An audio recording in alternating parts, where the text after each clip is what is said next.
وہ تو ہے کتاب والے، ان کو سب معلوم ہے، مگر میری قوم، کہ میری قوم اس نبی سے حسد کرے گی۔ جی ہاں، دو چیزیں آدمی میں حسد پیدا کرتی ہے، ایک مال اور ایک علم۔ یہ حسد کی بیماریاں لاتے ہیں، مال کی وجہ سے حسد ہوتا ہے،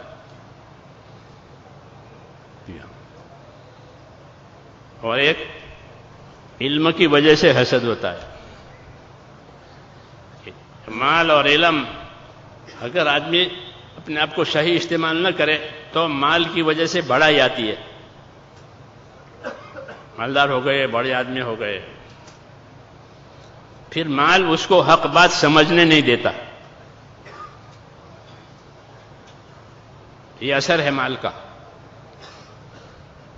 کہ مال صحیح بات سمجھنے نہیں دیتا۔ جی ہاں، ایسا دل ہو جاتا ہے مال کی محبت میں، ہاں، اپنی بڑائی آ جاتی ہے، اپنے آپ کو کچھ سمجھنے لگتا ہے۔ جی ہاں، اور مال کی وجہ سے فساد ترقی کرتا ہے۔ مال کا استعمال اگر دین نہیں آیا تو دیکھو، بیچ میں ایک بات سمجھ لو، مال کے بارے میں 3 درجے تو بہتر ہیں، 3 درجے برے ہیں۔ کہ مال میں کیا ہو کہ مال آیا ہے تو انصاف سے رہو، جس کا حق ہے اس کا حق دو، جس کا حق ہے اس کا حق پہچانو۔ انصاف یہ فرض ہے، کیونکہ انصاف کے بغیر حق ادا نہیں کرے گا۔ ہاں، کہ انصاف کرو، جو اپنے لیے پسند کرو وہ دوسرے کے لیے پسند کرو، جو اپنے لیے ناپسند کرو وہ دوسرے کے ناپسند کرو۔ یہ حکم ہے تاکہ حق ادا ہو جاوے۔ اور حق سے اوپر یہ ہے کہ احسان کرو، یہ حکم ہے کہ حق تو دینا ہی دینا ہے، وہ تو اس کا حق ہے، اس کے بغیر تو چارہ نہیں، نہ تو ظالم بنے گا حق مار کر کے۔ اور اس سے اور اعلیٰ درجہ کیا ہے کہ حق بھی دیا اور احسان بھی کیا۔ ہاں، مولانا الیاس صاحب رحمۃ اللہ علیہ، جب یہ موٹر گاڑیاں وغیرہ نہیں تھی نظام الدین میں، عام طور پر تانگے یعنی گھوڑا گاڑی ہوتی تھی، اسی سے جاتے آتے تھے۔ تو یہ گھوڑا گاڑی والا مقرر تھا، وہ آتا تھا لے جاتا تھا، اس کی مزدوری مقرر تھی، 12 آنے 16 آنے کا روپیہ بنتا تھا انگریزوں کے زمانے میں، تو اس کو 12 آنے مزدوری طے ہو جاتی تھی۔ مولانا اس کو پورا روپیہ دیتے تھے کہ بھائی 12 آنے تو تیرا حق ہے میرے اوپر، اور یہ 4 آنے میری طرف سے ہدیہ قبول کرو، یہ احسان۔ سمجھ میں آئی نا بات؟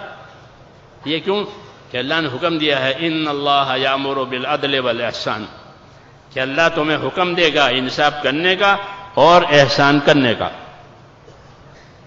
اس پر عمل ہے کہ 12 آنے تو اس کا حق ہے، اور 4 آنے ہماری طرف سے احسان اپنے بھائی کے ساتھ۔ سمجھ میں آئی بات؟ یہ سبق قرآن نے دیا ہے مسلمانوں کو کہ کیا کرو گے کہ انصاف کرو، احسان کرو۔ اور حضور صلی اللہ علیہ وسلم کی زندگی میں تیسری چیز اس سے بھی اوپر کی تھی، انصاف، احسان اور ایثار۔ ایثار آپ کے ہاں تھا، ایثار انصار کے ہاں تھا، ایثار صحابہ کے ہاں تھا۔ ایثار کا مطلب یہ ہوتا ہے کہ انصاف بھی ہے، احسان بھی ہے، اور ایثار کہ اپنی ضرورت کو نہیں دیکھا، دوسرے کی ضرورت کو دیکھا، بھوکا رہ کر دوسرے کو کھانا کھلایا، پیاسا رہ کر دوسرے کو پانی پلایا۔ اس کو کیا کہتے ہیں؟ ایثار کہتے ہیں۔ یہ سب سے اوپر ہے۔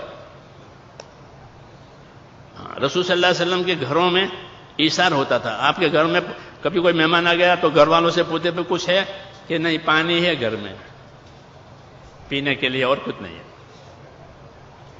تو گھر میں کچھ نہیں ہے کیوں ہوتا تھا؟ حضور صلی اللہ علیہ وسلم غریب آدمی تھے، حضور صلی اللہ علیہ وسلم غریب آدمی تھے، اس لیے گھر میں کچھ نہیں ہے۔ یہ غریبی کی وجہ سے نہیں، ایثار کی وجہ سے کچھ گھر میں رہتا ہی نہیں تھا کہ آپ نے شام کا کھانا کھایا ہے تو پھر دوپہر کا کھانا نہیں کھاتے تھے، اور دوپہر کا کھانا کھایا ہے تو پھر شام کا کھانا نہیں کھاتے تھے، اور جو آتا تھا وہ لوگوں کو دے دیتے تھے۔ ایثار یہ تعلیم ہے، یہ تعلیم ہے کہ انصاف کرو، احسان کرو، ایثار کرو، کیونکہ مال دیا ہے، طاقت دی ہے۔ اکرام مسلم میں یہ سب چیزیں ہیں۔ ہماری تبلیغ پورے دین کی ہے، یہ دعوت پورے دین کی ہے، خالی چلوں کی نہیں ہے، سال نکلنے کی نہیں ہے، پورے دین کی ہے کہ محنت کر کے اپنے اندر ایسی صلاحیت پیدا کی جائے کہ ہمارے اندر پورے دین پر چلنے کی طاقت آوے، پھر پوچھ کر معلوم کر کے عمل کرو، جاننے والوں سے پوچھو، علم والوں سے پوچھو۔ تو یہ تین چیزیں ہیں حقوق کی ادائیگی میں۔ مال میں حسد پیدا ہوتا ہے، یہ اس پر میں کہہ رہا تھا، کہ انصاف، احسان، ایثار، یہ ہے نبوت میں، نبی یہ سکھائے گا کہ انصاف کرو، احسان کرو، اور خدا توفیق دے تو ایثار بھی کرو، کیونکہ ایثار کے لیے تو بڑی ہمت چاہیے کہ بھوکا رہ کے کھانا کھلاوے، جی ہاں، اور پیاسا رہ کے پانی پلاوے، اپنی ضرورت کو پیچھے ڈالے، دوسری ضرورت کو آگے کرے، اس کے لیے بڑی ہمت کی چاہیے، بڑا ایمان یقین چاہیے آخرت کا۔ کرنے والے کرتے ہیں، جی ہاں۔ یہ تین چیزیں مال میں، اور تین چیزیں جو بری ہیں مال میں، ایک ہے اسراف کرنا۔ کیا کرنا؟ اسراف، ضرورت سے زائد مال برباد کرنا۔ ضرورت تو 4-5 کی ہے، 4-5 روپے کی ہے، اور لگا دیے 10، یہ اسراف ہوا۔ یہ منع ہے کہ جتنی ضرورت ہے اتنا لگاؤ، تو تمہارے پاس بچے گا تو کسی سے پر احسان کر سکو گے، اور اسراف کیا ہے تو تمہارا ہی زیادہ خرچ ہو گیا، دوسرے کو کیا دو گے؟ چنانچہ جب مالوں میں اسراف ہوتا ہے تو مال کی برکت چلی جاتی ہے، پھر آدمی مال کا محتاج ہو جاتا ہے، اس لیے زیادہ کماتا ہے۔ کیوں؟ کہ غلط جگہ خرچ کر دیتا ہے اسراف کی وجہ سے، تو اس کو زیادہ کمانا پڑے گا۔ جب زیادہ کمانے میں وقت اور فکر لگے گا تو دین پر کب چلے گا؟ اس لیے دین میں پیچھے رہ جائے گا، علم نہیں ہوگا، طریقہ نہیں ہوگا، حق کی ادائیگی نہیں ہوگی۔ کیوں کہ تو صبح شام مصروف ہے کمانے میں، کیونکہ اسراف ہو رہا ہے کہ 10 کی جگہ 20 خرچ کر رہے ہیں، جی ہاں، تو پھر اتنی کمائی لانی پڑے گی، پھر طبیعتیں اس کی عادی ہو گئی ہے اسراف کی وجہ سے، تو اتنا کرنا ہی پڑے گا۔ یہ اسراف ہے، تو اسراف سے منع کیا ہے کہ کھاؤ پیو استعمال کرو، اللہ کی نعمتیں ہیں تمہارے لیے ہیں، لیکن کیا کرو کہ اسراف مت کرو، اللہ کو اسراف کرنے والے پسند نہیں ہے، تو اسراف ہوتا ہے۔ پھر اسراف میں اصلاح نہیں ہوئی تو اس سے آگے جاتی ہے، جیسے وہاں انصاف سے احسان پر گیا تھا کہ اسراف سے آگے کیا؟ کہ اسراف سے آگے مال میں تبذیر ہوتی ہے۔ تبذیر کے معنی یہ ہے کہ بغیر ضرورت کے خرچ کرنا، شوق ہے، کوئی ضرورت نہیں ہے، کوئی حاجت نہیں ہے، تو پھر کیا ہے؟ یہ شوق، مبذر شوق ہے، کوئی ضرورت نہیں ہے، وہ لگا رہے ہیں، شوق ہے۔ تو فرمایا کہ اس طرح مال خرچ کرنے والے جو ہیں وہ شیطان کے بھائی ہیں، اور شیطان اللہ کا ناشکرا ہے۔ وہ حدیثوں میں ہے کہ جب حضور صلی اللہ علیہ وسلم پیدا ہوئے تو شیطان نے اپنے آدمیوں کو بھیجا کہ دیکھو کچھ ہوا ہے زمین میں، پتہ لگاؤ۔ تو پتہ لگا کر آئے کہ ایک نبی ہے، وہ پیدا ہوئے ہیں، وہ نبی بھی ہوں گے، اس کی امت بھی ہوگی، اور وہ اس طرح کام کریں گے۔ تو مختصر شیطان نے کہا کوئی بات نہیں، نبی کو ہونے دو، اور ان کی امت کو بھی ہونے دو، کام بھی کرنے دو، میں بھی کروں گا۔ کچھ آپ کیا کریں گے کہ میں یہ کروں گا کہ یہ نبی جہاں لگانے کو کہے گا میں اس کے مقابل کا دوسرا راستہ بتاؤں گا کہ یہاں نہیں لگانا ہے، یہاں لگانا ہے۔ تو یہ اپنی جانی مالی طاقتیں بجائے نبی کے راستے پر لگانے کے دوسرے راستے پر لگائیں گے، یہ منزل کو پھر نہیں پہنچیں گے، یہ پھسل جائیں گے۔ یہ مقابل کی بات ہے۔ اس لیے کہا کہ اس طرح مال کو ضائع کرنے والے شیطان کے بھائی ہیں، اور شیطان خدا کا ناشکرا ہے، اس کو تبذیر کہتے ہیں، بغیر ضرورت شوق ہے، شو کرنا ہے۔ ہاں، اس سے آگے مال کا کیا ہوگا کہ اس سے آگے جو مال جائے گا تبذیر سے کی بلا سے زیادہ سخت بلا کہ پھر مال سے عیاشی آتی ہے۔ اس کو قرآن نے مترف کہا ہے، عیاش لوگ، بس عیاشی ہے مال کی وجہ سے، کیا حق ہے، کیا باطل ہے، کیا دنیا، کیا کچھ نہیں، عیاشی ایک طبقہ ہو جاتا ہے مال کی وجہ سے، عیاش۔ عام طور پر نبیوں کی مخالفت انہیں عیاش لوگوں نے کی ہے ان کے زمانوں میں، کیونکہ وہ عیاش لوگ ہیں، مال کی وجہ چھکے ہوئے ہیں مال میں۔ ہاں، تو وہ عیاش نبیوں کی مخالفت انہوں نے کی ہے۔ وما ارسلنا فی قریۃ من نبی الا قال مترفوها انا بما ارسلتم به کافرون، کہ جب ہم نے کسی بستی میں رسول بھیجا تو وہاں کے عیاشوں نے یہ کہا کہ تمہاری دعوت سے ہم کو انکار ہے۔ یہ عیاشی مال نے یہ پیدا کیا ہے، اور ہمیں مال نے یہ رہبری کی ہے مال کے راستے سے کہ انصاف کرو، احسان کرو، اثار کرو، کہ مال اسی لیے ہے۔ تو میں اس وقت میری بات چلی تھی آگے کہ مال اور علم یہ حسد پیدا کرتا ہے۔ آپ کو یاد آ گئی ہوگی یا بھول گئے ہوں گے، تو وہ یہودی نے کہا تھا کہ میری قوم حسد کرے گی،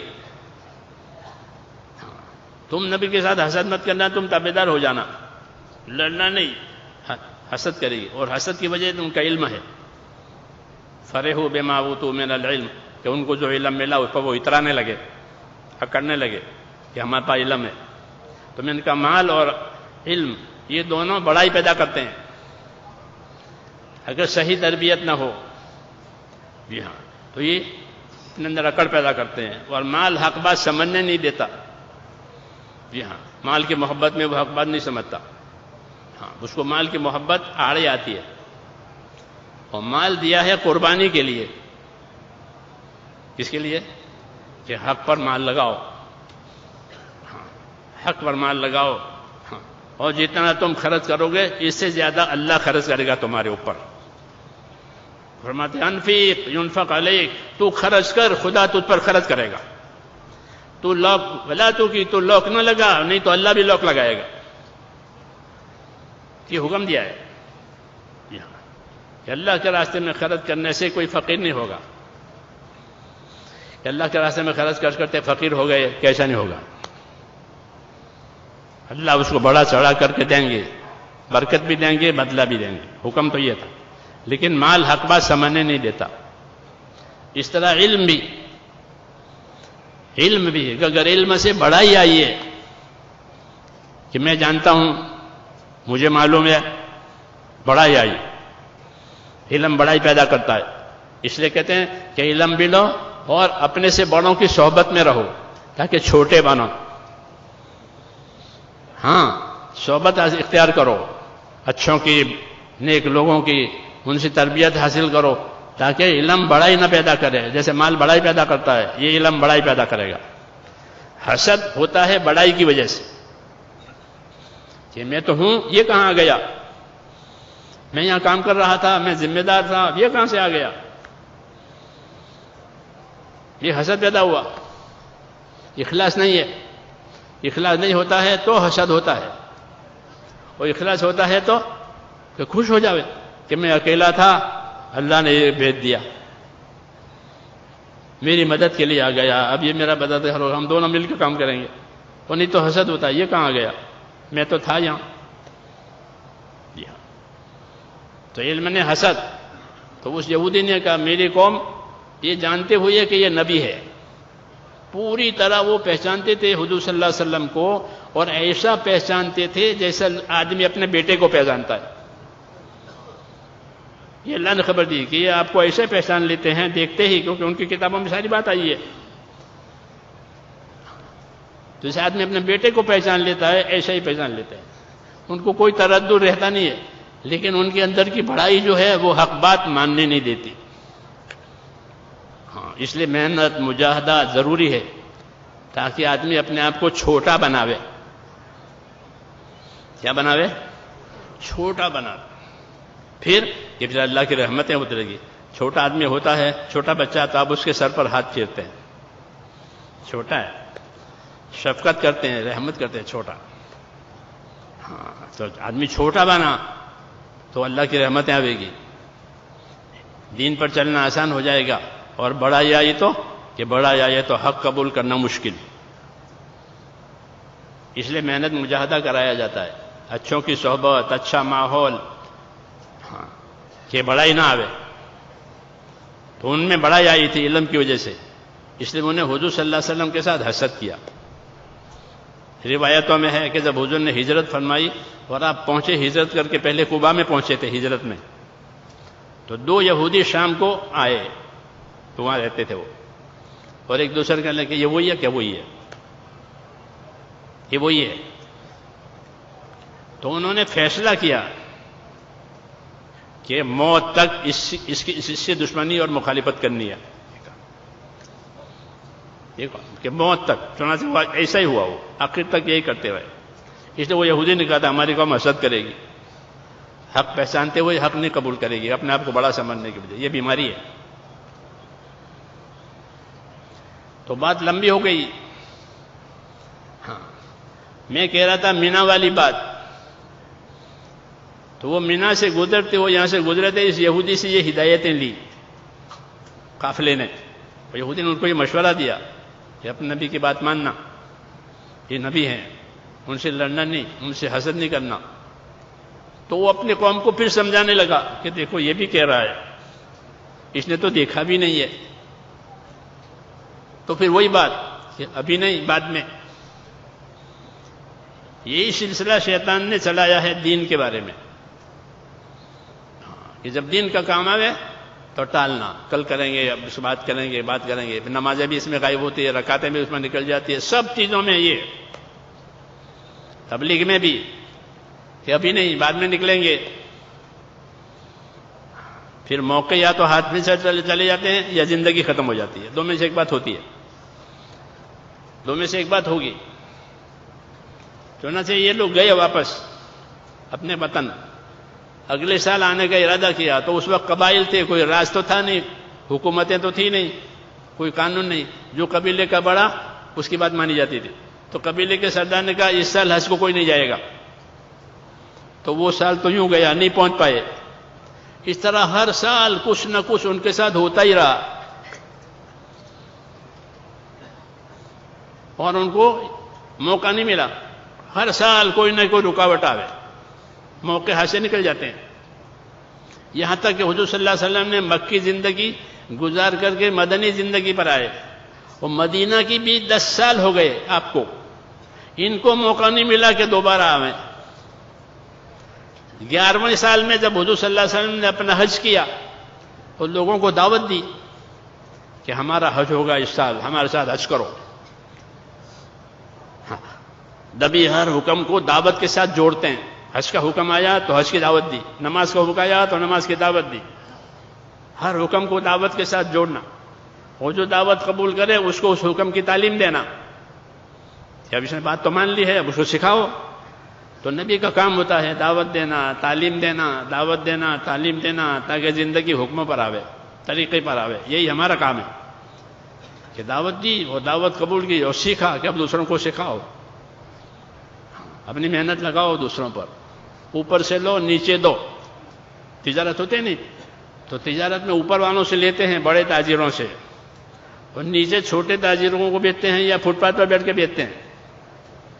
اوپر سے لاتے ہیں اور نیچے بیچتے ہیں، ان دو کاموں میں اس کی روزی ہو جاتی ہے۔ تجارت میں یہ ہوتا ہے کہ دین میں بھی یہی کرو کہ اپنے سے زیادہ جاننے والوں سے ملو، ان سے لو دین، اور اپنے سے کم جاننے والوں کے پاس پہنچ کر ان کو دو۔ تو اس میں کیا ہوگا کہ ہدایت کا انتظام ہو جائے گا، ہدایت ملے گی، دین بنے گا، ایمان بنے گا۔ اوپر سے لو نیچے دو، کاروبار اسی طرح چلتا ہے۔ دین میں بھی یہی ہے، اوپر والوں سے لینا، نیچے والوں کو دینا۔ تو حضور صلی اللہ علیہ وسلم نے حج کی لوگوں کو دعوت دی اپنے حج والے سال میں، اور بہت بڑے مجمع نے آپ کے ساتھ حج کیا، اس کو حجۃ الوداع کہتے ہیں، اور فرمایا مجھ سے حج سیکھ لو، حج کے ارکان مجھ سے یاد کر لو، اگلے سال ملاقات کی امید نہیں ہے، اپنی موت کی اطلاع دی، اپنی وفات کی اطلاع دی کہ اگلے سال امید نہیں ہے کہ میں آپ سے ملوں اور آپ مجھ سے ملیں، اس لیے اس کو حجۃ الوداع کہتے ہیں، وداعی ہو گئی، امت کو رخصت کیا۔ تو بہت مجمع حج میں آیا اور لوگوں نے آپ کی صحبت سے حج سیکھا، پھر اس کو یاد کیا، پھر حج کے احکام چلائے۔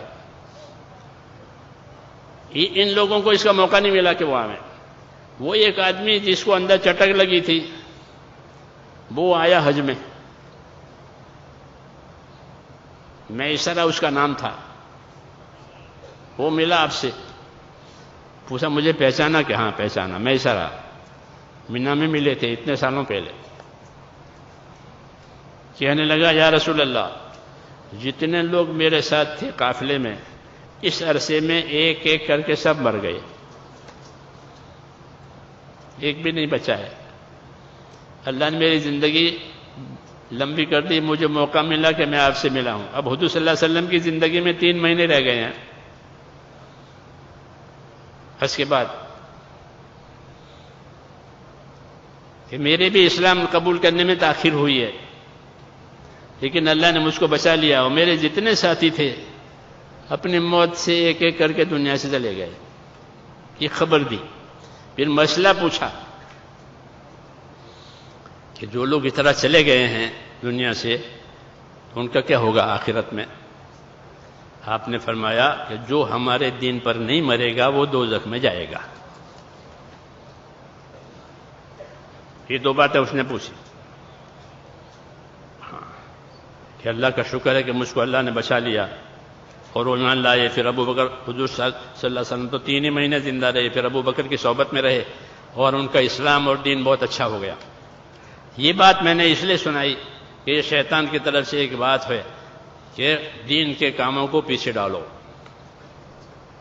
بعد میں کریں گے، بعد میں کریں گے، بعد میں ہو جائے گا، بعد میں نکلیں گے، پھر نہیں نکل پاتے۔ ہاں، کہ دنیا ان کو چھوڑتی نہیں ہے، ایک کام کے بعد دوسرا کام، ایک ضرورت کے بعد دوسری ضرورت، یہ چلتی رہتی ہے۔ کار دنیا کسے تمام نہ کر، فارسی میں مثل مشہور ہے کہ دنیا کے کام کو کوئی پورا کر کے گیا ہی نہیں ہے، کہ چلو یہ گیا تھا کام پورا کر کے گیا، اب کچھ نہیں ہے، بلکہ دوسروں کے لیے چھوڑ کے جاتے ہیں، پھر دوسرے بھی اسی طرح پہنچتے ہیں۔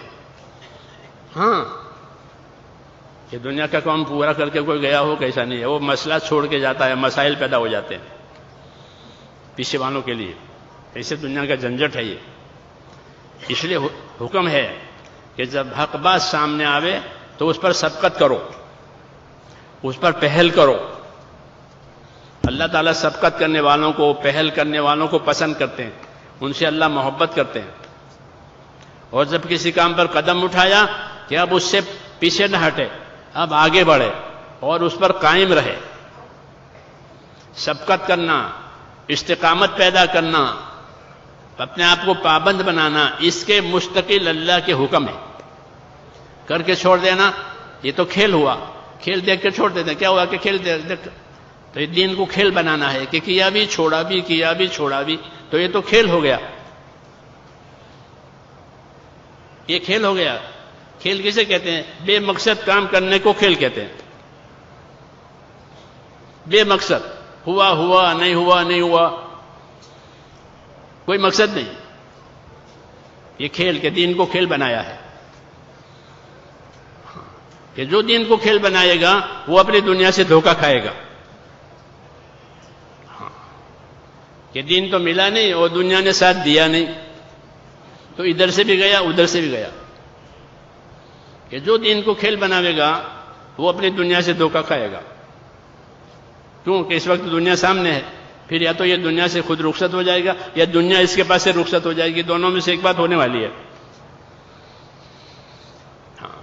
اس لیے دین میں یہ حکم ہے کہ جب کام سامنے آوے، حکم سامنے آوے، اس کا نفع نقصان سامنے آوے تو کیا کرے کہ سبقت کرے کہ میں پہل کروں، میں پہل کروں. کیوں کہ اللہ نے سبقت کرنے کا حکم دیا ہے. سابقو کہ آگے بڑھو، کہ کہاں کہ اللہ کی مغفرت کی طرف اور اللہ کی جنت کی طرف، یعنی حکم میں پہل کرو. پہلی سب کو فضیلت ہے. کیوں کہ یہ سبقت کرنے والے ہیں، یہ پہلے آئے ہیں، یہ سابق ہے. صحابہ ہدایت دیتے تھے کہ مسجد میں پہلے چلے جاؤ اور سب سے آخر میں نکلو. حضرت علی، حضرت انس رضی اللہ عنہ کی نصیحتوں میں یہ لکھا ہوا ہے کہ مسجد میں یہ پہلے چلے جاؤ. کیوں کہ اللہ نے خالی نماز پڑھنے کا حکم نہیں دیا ہے کہ نماز پڑھ لو، ایسا نہیں کہا ہے. نماز پڑھ لو. نماز کے بارے میں دو حکم دیے ہیں. ایک حکم دیا نماز قائم کرو، اقیموا الصلاۃ قرآن میں ہے، نماز قائم کرو. اس کی سنت، مستحبات، ان تمام چیزوں کا اوقات، ان کی رعایت کے ساتھ. یہ قائم کرنے کا مطلب یہ ہوتا ہے. پڑھ لو کہیں قرآن شریف میں نہیں ہے نماز پڑھ لو، ایسا نہیں ہے. دوسرا حکم یہ ہے کہ نمازوں کی حفاظت کرو. حافظوا علی الصلوات، کہ نمازوں کی حفاظت کرو. جیسے آدمی اپنے مال سامان کی حفاظت کرتا ہے، اپنے آل اولاد کی حفاظت کرتا ہے، ہاں کہ ان کو نقصان نہ ہو، ان کا نفع ہو، ان کو تکلیف نہ ہو، ان کو راحت ہو. حفاظت مشہور چیز ہے، کوئی نئی چیز نہیں ہے کہ اپنی عبادت کی حفاظت کرو. یہ نماز، یہ حکم ملے ہیں. پابند بھی بنو، حفاظت بھی کرو، اس میں آگے بھی رہو. یہ حکم ہے دین کے کاموں میں کہ استقامت کے ساتھ چلو. کیا مطلب کہ ایک بات ہدایت کی ملی ہے کہ ہم اس کے پابند ہو گئے. صحابہ کرام میں جو وصف تھا وہ اسی کا تھا. وہ کیا کہ اپنے آپ کو پابند بنایا. کوئی کسی کام پر منع کیا تو بس وہ منع ہی رہا، کبھی اس میں قدم ہی نہیں رکھا. ٹوکا آپ نے، کیسا کیوں کیا کہ بھائی آپ نہیں کریں گے، ختم. ایک آدمی آئے روایتوں میں، انہوں نے آ کر ڈکار لی، کھانا کھایا تھا تو ڈکار آئی. حضور نے ان کو تنبیہ کی کہ اکثر من جسائک، ارے کم کرو اپنے ڈکاریں، کم کرو ڈکاریں. تو وہ کہتے ہیں گھر میں اس وقت کھانا پک گیا تھا، سرید وغیرہ تو میں نے ذرا کھا لیا تھا، اس کی ڈکار آئی تو اس پر تنبیہ ہوئی. فرمایا 30 برس ہو گئے، پھر اس کے بعد میں نے پیٹ بھر کر نہیں کھایا.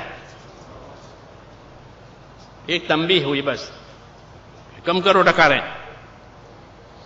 تو کہا 30 سال ہو گئے میں نے پیٹ بھر کر کبھی نہیں کھایا. کیوں کہ مجھے تنبیہ ہوئی تھی. یہ اصل دین ہے. اصل دین کیا کہ اللہ کے حکموں کو اللہ کی عظمت کے ساتھ ادا کیا جائے. اللہ کی منائی کو اللہ کی منائی سمجھ کر عظمت کے ساتھ اس سے بچا جاوے. اس کے لیے آدمی کو محنت ضروری ہے. جب محنت ہوگی اور محنت کی باتیں سنیں گے، فضیلت کی باتیں سنیں گے تو عظمت آئے گی. حکم کی عظمت آئے گی کہ یہ چیز حرام ہے. ہاں کہ حرام، کہ اللہ نے اس کو حرام کیا ہے. کہ حرام کیا ہے تو فرمایا، تو بتایا علماء نے کہ حرام یہ اللہ کی بارڈر ہے، یہاں کوئی نہ جاوے. بارڈر میں کوئی گھس نہیں سکتا. جو بارڈر میں گھس جاوے تو کہ بڑا گنہگار، بغیر اجازت کے، بغیر پاسپورٹ کے، بغیر ویزا کے. دنیا کی حکومت و قانون ہے کہ کسی نے بارڈر میں پاؤں رکھ دیا کہ بڑا جرم ہو گیا، چاہے اس کے دل میں کچھ بھی نہ ہو، لیکن اس نے بارڈر میں یہ بڑا جرم. پچھلے دنوں 2 یمنی آئے تھے، ابھی 3-4 سال پہلے کی بات ہے، تو جا کے گئے تھے بیچارے بھولے والے.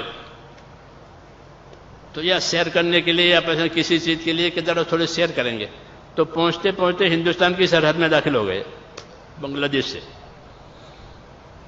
دیکھا ان کے پاس تو کچھ بھی نہیں ہے، ویزا نہیں ہے، کچھ بھی نہیں ہے، بس وہ پکڑیں گے کہ تم نے بارڈر میں داخلہ کیوں لیا بغیر پوچھے، بغیر تمہارے پاس ویزا نہیں ہے، کوئی پرمیشن نہیں ہے، کوئی نہیں۔ 2 برس تک وہ رکے رہے اس جرم میں، کیوں کہ بارڈر میں داخل ہو گئے۔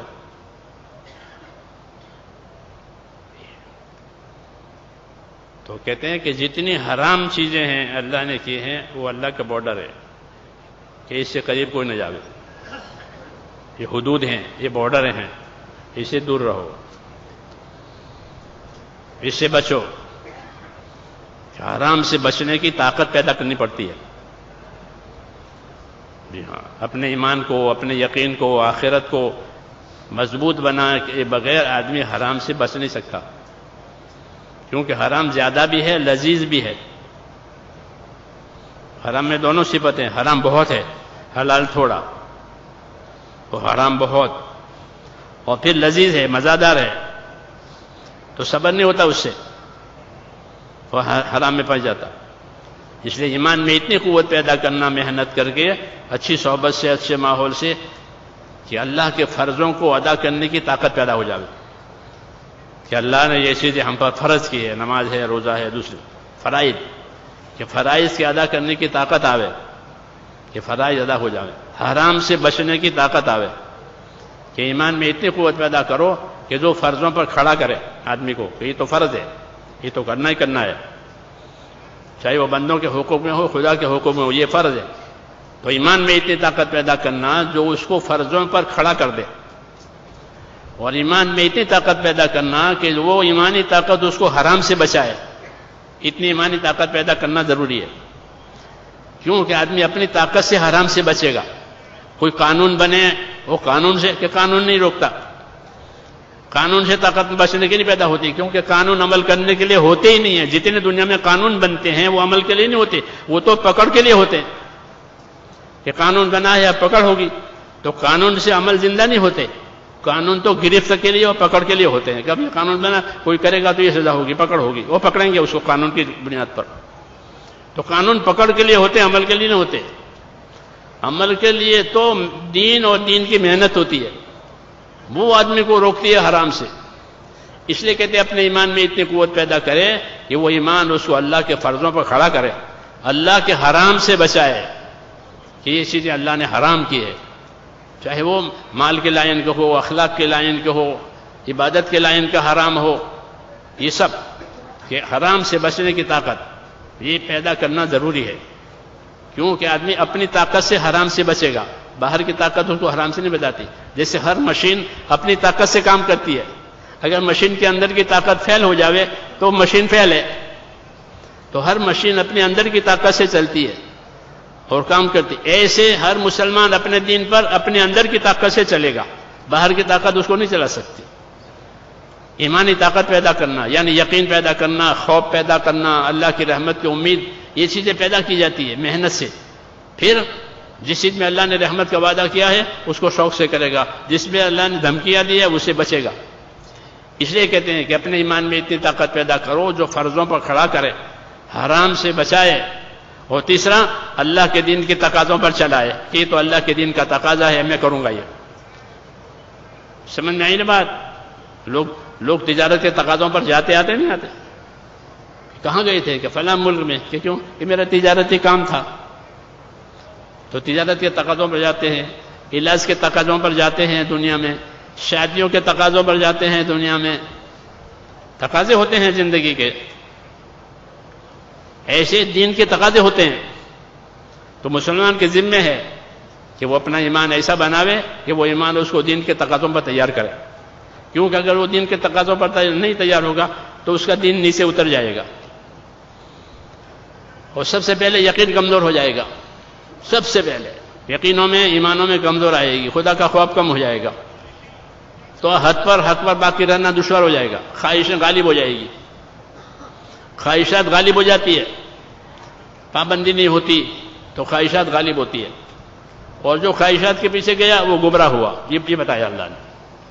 اس لیے میرے بھائیوں ہم کو یہ کام دیا ہے، اس میں اپنے اندر محنت کر کے یہ استعداد پیدا کرنی ہوتی ہے، ایمان والے، اعمال والے، اخلاق والے بننا، یہ تین چیزیں لے کر عام طور پر صحابہ دنیا میں چلے ہیں۔ ایمان اپنا بنایا، ایسا ایمان بنایا جو حالات سے متاثر نہ ہونے دے، اور اپنے اعمال کی پابندی کہ ان کا عمل دوسروں کے لیے عمل بنتا تھا۔ علماء نے لکھا ہے کہ صحابہ کے اعمال ہمارے علوم ہیں، صحابہ کے جو اعمال ہیں وہ ہمارے لیے علوم ہیں، تو وہ اپنے عملوں کو انہوں نے ایسا بنایا تھا شریعت سنت اس کی روشنی میں، تو ان کے اعمال علم بن گئے ہمارے لیے کہ حضرت عمر نے یہ کیا تھا، حضرت عمر نے یہ کیا تھا، ابو بکر نے یہ کیا تھا، ان کا عمل روشنی۔ تو ایمان، اعمال، اور تیسری چیز کہ اخلاق، اپنے اندر اخلاق پیدا کیے، لوگوں سے ہمدردی کرنے کے لیے، لوگوں کی رہبری کرنے کے لیے، لوگوں سے محبت کرنے کے لیے، کیونکہ ایمان والا محبت کرتا ہے اور ایمان والے سے محبت کی جاتی ہے۔ المومن یالف ویولف، کہ ایمان والا خود ہی محبت کرتا ہے، ہاں، اور دوسروں سے محبت کرتا ہے، محبت کرنے والا ہوتا ہے، اور اس سے محبت کی جاتی ہے، ایمان کی وجہ سے لوگ اسے محبت کرتے ہیں، ہاں، اور اس میں کوئی خیر نہیں ہے جس میں محبت نہیں ہے، کہ ایمانی محبت ہے یہ، کہ ایمان کی وجہ سے محبت۔ اس لیے یہ کام ہے میرے بھائیوں، اس کو بہت ذمہ داری سے سمجھ کر کے کرنے کی ضرورت ہے۔ پھر اندر ایک بصیرت پیدا ہوگی،